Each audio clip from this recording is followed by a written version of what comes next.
Buenas, ¿cómo están? Yo soy Vale, por si es la primera vez que ven un video mío.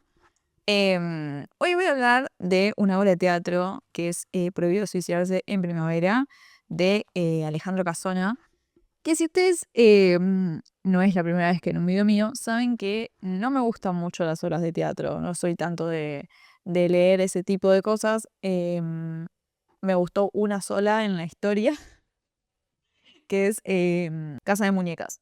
Pero nada, hubo una vuelta que yo estaba volviendo de cursar italiano y en la calle literal encontré un montón de libros tirados y encontré este así, tipo, y dije, no, ¿cómo van a tirar esto? Y me lo llevé. Pero no por una cuestión de que yo diga, ay, no, no sé qué, sino porque es una obra bastante conocida, es un clásico, se da, por ejemplo, en las escuelas para explicar cosas de la obra, de la tragicomedia y demás. Y dije, bueno, lo voy a leer. Y justo, obviamente, lo leí en primavera y al mismo tiempo lo leí, al mismo tiempo que lo leí, estaba estudiando los sonetos de Shakespeare en literatura inglesa. ¿Por qué digo esto? Porque encontré similitudes, pero eso voy a ir más adelante. Mientras tanto, les voy comentando, por si no tienen idea, que la obra Prohibido suicidarse en primavera se publicó en el año 1943. El autor es español. ¿Y por qué digo que se dan las escuelas? Porque es una persona que estuvo viviendo en Argentina, en Buenos Aires, para ser un poco más precisa. Entonces, nada, muchas de las cosas que están en sus obras, entiendo porque no las leí, solamente leí esto de Casona, em, se encuentran cosas argentinas en las obras y yo creo que también tiene mucho que ver esta obra, algunas cuestiones en particular, lo que estaba pasando en esa época en Argentina. Así que, no sé, eso como datito de color. Después otra cosa a tener en cuenta, bueno, es una obra de 3 actos y tiene que ver con el naturalismo. El naturalismo es una rama dentro del arte, en la forma que se te cante, que tiene que ver con la ciencia y la forma de retratar la vida de la forma más real posible. Y también tiene que ver mucho con la ciencia experimental, cosa que es muy interesante a tener en cuenta por las cosas que pasan acá en esta novela, va, en esta obra. Pero bueno, esta obra, así de forma muy resumida, trata sobre justamente el suicidio, pero es una exaltación de la vida y el recuperar las ganas de vivir. Y toda la historia pasa en el hogar del suicida, se llama, que es un lugar donde va la gente que justamente se quiere suicidar. eh, que la cosa, como la paradoja, es que vos vas ahí a suicidarte y no es que te ayudan como acá internarte en un psiquiátrico o lo que sea.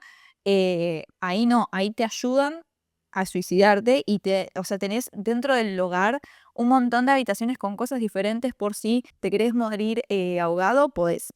Querés ahorcarte, podés. Querés que te pase esto, podés. O sea, tenés un montón de posibilidades y ellos te dan así para que tengas al alcance de tu mano para que lo puedas hacer. Em, nada, acá hay un montón de personajes. Yo creo que los más importantes de los que voy a hablar son el doctor, Chole y Fernando, que Chole y Fernando son unos periodistas que por error terminan ahí. O sea, ellos estaban viajando, buscando algo para hacer, para redactar y qué sé yo, y terminan cayendo a ese lugar pensando que es un hotel y no era un hotel. Entonces, el doctor cuando los ve, dice, qué raro esta gente, porque obviamente la gente que va ahí no va para hacer una nota o cosas así. Entonces dice, qué raro esta gente tan joven que venga acá y se los ve, no se los ve como la gente normal que viene a morir. Se los ve diferentes, como muy alegres, muy joviales, qué sé yo. Entonces, se empieza a gestar toda una cosa como, ¿qué hacen ustedes acá?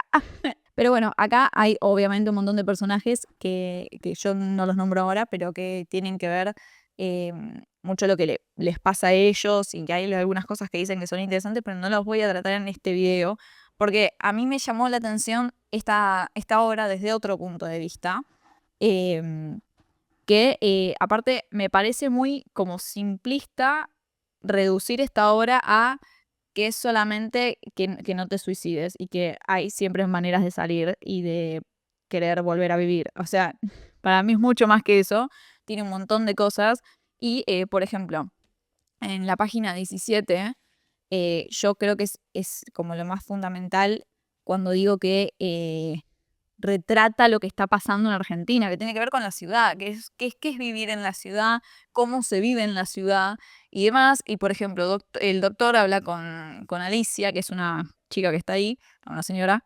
em, que dice, aquí entre los árboles y las montañas no pueden comprenderse esas cosas. El hambre y la soledad verdaderos solo existen en la ciudad. Allí sí se siente uno solo entre millones de seres indiferentes y de ventanas iluminadas. Allí sí se sabe lo que es el hambre, delante de los escaparates y los restauradores de lujo. Em, y también, bueno, o sea, esto, por un lado, la diferencia entre vivir en la ciudad y estar por fuera de la ciudad, que es donde estaba el hogar del suicida. Y también, más adelante, en la siguiente página, sigue hablando con el doctor y le comenta cuál es su situación, qué es lo que a ella le pasó siempre, que me pareció muy interesante esto de definir cómo uno quiere morir, básicamente. Y Alicia le dice, he vivido siempre sola, no quería morir sola también. Y llegué a soñar como una felicidad con esta locura de morir abrazada a alguien, de entrar al fin de una vida nueva con un compañero de viaje. Es una idea ridícula, ¿verdad? Y el doctor le dice, de ninguna manera. O sea, me pareció como bastante interesante plantear esto de morir solo, morir acompañado. Plantearlo y que el lector, por lo menos a mí me pasó como que me puse a pensar, digo, che, y en mi caso, o sea, ¿qué quiero yo? ¿Qué me gustaría a mí? Que igual, o sea, es como que son cosas que uno no puede manejar justamente, porque uno no, o sea, obviamente, uno llega a ese lugar eh, y es todas las decisiones que tomó, y si estás solo es por todas las decisiones que tomaste. Pero como me pareció medio raro, es como, bueno, ella no es que quiere morirse ahogada o como dije antes, de esas maneras, sino que quiere estar con alguien, quiere que alguien la abrace en el momento de que ella se muera. Em, no sé. Pero bueno, algo que quería decir sobre la primera parte que habla de la ciudad y demás, creo que es algo que se puede llevar a hoy en día tranquilamente, que es esto del sentimiento de soy irrelevante en este mundo de tanta gente. em, y eso pasa mucho hoy en día. Es como que querés ser alguien y si no sos nadie, sentís esa soledad.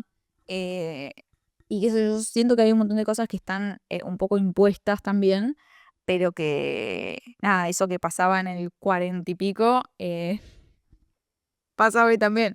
Es como que la ciudad incluso, pienso en ese Buenos Aires del 40, donde no había tanta gente, y ahora somos muchos más, y es como que, no sé, yo, por ejemplo, en algún episodio de mi podcast he hablado de eso, sobre el que no importamos tanto y hay gente que no tolera, o sea, que no puede convivir con no importar tanto, o sea, necesita ser alguien. Yo, por ejemplo, chupa huevo, pero digo, em, hay que saber convivir con eso, con que no es que sos el centro del universo y hay un montón de gente y eso te puede llevar o a sentirte solo o a, qué sé yo, que no te importe, como digo yo. Después, bueno, en la página 41 lo marqué únicamente porque al lector, o sea, por lo menos a mí me pasó y seguramente si lo leen también, se van a dar cuenta que eh, Chole, que cae por error ahí, empieza a tener los mismos como síntomas, por decirlo de alguna manera, pero no, serían las etapas. Empieza a tener las mismas etapas que los suicidas que van al hogar. Em, y era como, es rarísimo porque vos sos una chica que está re contenta, que sos joven y qué sé yo, y que estás bárbara. Y es como, ¿por qué empezaste a tener todas esas etapas? Em, y después, bueno, o sea, no voy a hablar sobre la historia entre Chola y Fernando y el hermano, porque me parece como más, es mejor leerlo. No sé, no voy a hablar de eso. Pero bueno, lo marqué como dato. Pero nada, lo que yo quería hablar es sobre esto de lo que encontré como similitud con Shakespeare y con los sonetos. Los sonetos de Shakespeare fueron publicados en 1600 aproximadamente, O sea que hay bastante tiempo de distancia entre uno y otro. Pero me llamó la atención que se trataran las mismas cosas. Esto de la juventud, de la belleza y demás, está en los dos textos. O sea, si ustedes quieren agarrar los sonetos de Shakespeare, son como 150, no sé, una cosa así, son una banda, pero son poemas. Van a encontrar un montón de cosas similares a Prohibido suicidarse en primavera, que quizás son tratadas obviamente de forma distinta, pero por ejemplo, yo marqué en la página 42 de Prohibido suicidarse en primavera, que por ejemplo dice, Chole, hablando con el doctor, dice, matarse es siempre una negación brutal, pero matarse en plena juventud, en la hora del amor y de la primavera, es un insulto a la naturaleza. Y lo marqué justamente porque Shakespeare, en los sonetos, para ser más explícita, habla sobre la juventud y la belleza y sobre el paso del tiempo. ¿Qué es lo que nos pasa como seres humanos con el paso del tiempo, que nos vamos poniendo viejos, nos vamos poniendo feos, y cómo la juventud y la belleza tiene mucho valor? Por lo menos en esta época, obviamente, ¿no? Después eso quizás fue cambiando o no, ahora volvió, que estamos con la sustancia, por ejemplo, que es como, bueno, no queremos vernos viejos, nos toqueteamos toda la cara, usamos filtros para parecer más jóvenes, es terrible, terrible, entonces estamos como medio en la misma mierda. Pero digo, lo que planteaba Shakespeare en los sonetos es cómo hacemos para que esa belleza que tenemos los seres humanos no se pierda. Y hablaba un poco sobre la reproducción y qué sé yo. Pasa que Shakespeare era trollo, entonces como que hay un montón de cosas.